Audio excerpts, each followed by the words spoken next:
Hey, what's going on? Welcome back to the channel.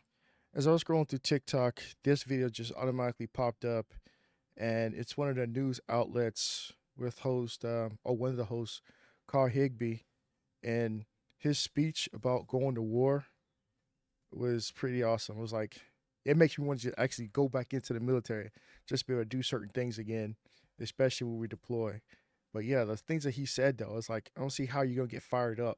But what he's saying is that, if we do go to war, I don't condone it, but if we do go to war, we got to go with such violence on the objective is that anyone who sees this will not even think about wanting to go to war with us again. And his speech is pretty impactful. It's pretty sweet. So check it out. Rules of engagement, handcuffing our troops, and too much restraint. Look, if you engage, Mr. President, there needs to be no restraint. As somebody who's been the guy going through the door, let me tell you, if you hit the go button, you need to unleash the dogs of war and not hold back. And I'm Those who don't know, he was a Navy SEAL. That's the trident right there on his lapel. So, yeah, they're the real deal. They are the ones that go and get shit done, just like the Special Forces, like the Rangers, and like Delta. These guys are the shit. And, them backed with the rest of the military. We go in. If we're going to go to war, like I said, just be so devastating that people will see that like, no, I'm not trying to do that. Like to China, to Russia, to whoever. Like, yeah, I'm not trying to be involved with that. Because we've done it numerous times before, but we've been holding back for the past couple of years. If we're going to do it all the way. I'm telling you this as somebody who would sign up today and volunteer to be the first person in the door against the Ayatollahs myself. It cannot be about regime change, though. It has to be about regime elimination. Look, I'm advising against war at all costs. But if a hair on the head of one single American is touched, like Iran is saying right now, you need to ensure that Iran is left naked to their enemies for the next century.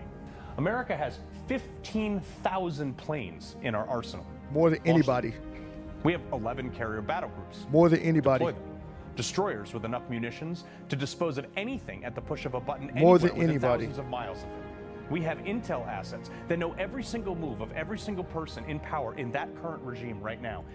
Thing is, you hear the Gladiator theme song in the background.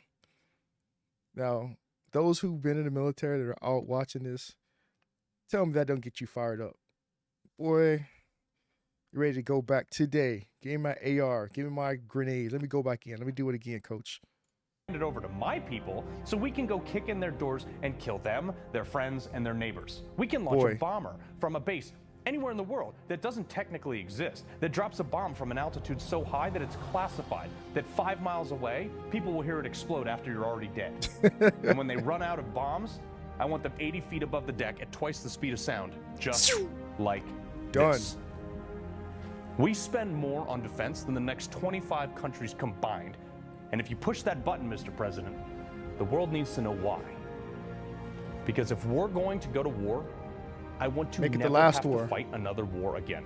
We won World War II because this is what we did. We dropped a portable sun on a city and then dropped a second one just so they would know we would do it. That's crazy, right? We dropped a portable sun.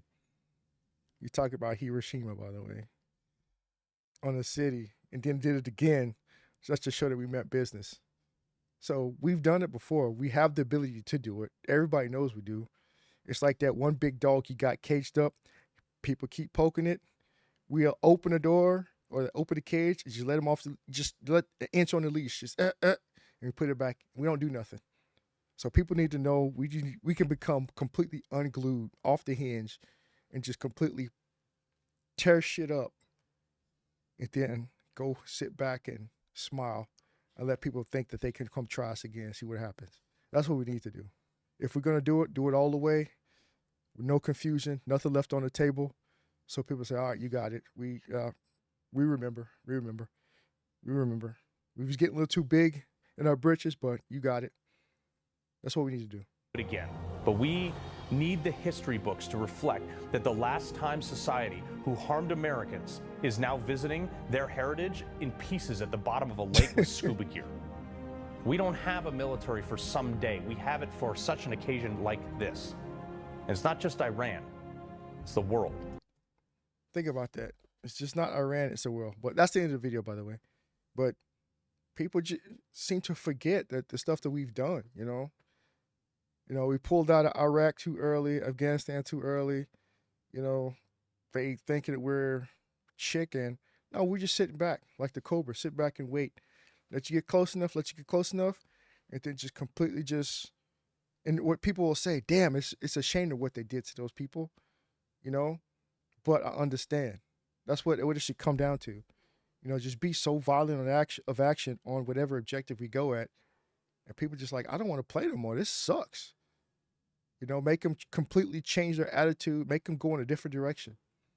That's what we need to do. If we're going to go to war, that's what we need to do.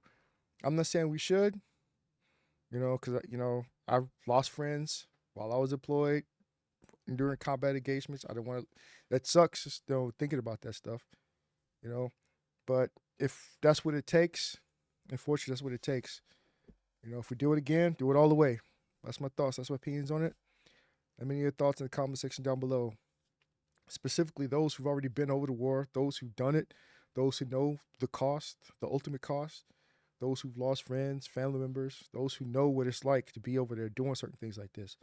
The civilians, they're going to chime in, little keyboard warriors, not knowing nothing, seeing what they see on television, hearing from friends that probably hasn't done nothing while over there. The Call of Duty warriors, those guys. But the ones who've actually done it, let me know. Comment down below. Like, share, subscribe, hit the notification bell. I'll catch you next video. Peace.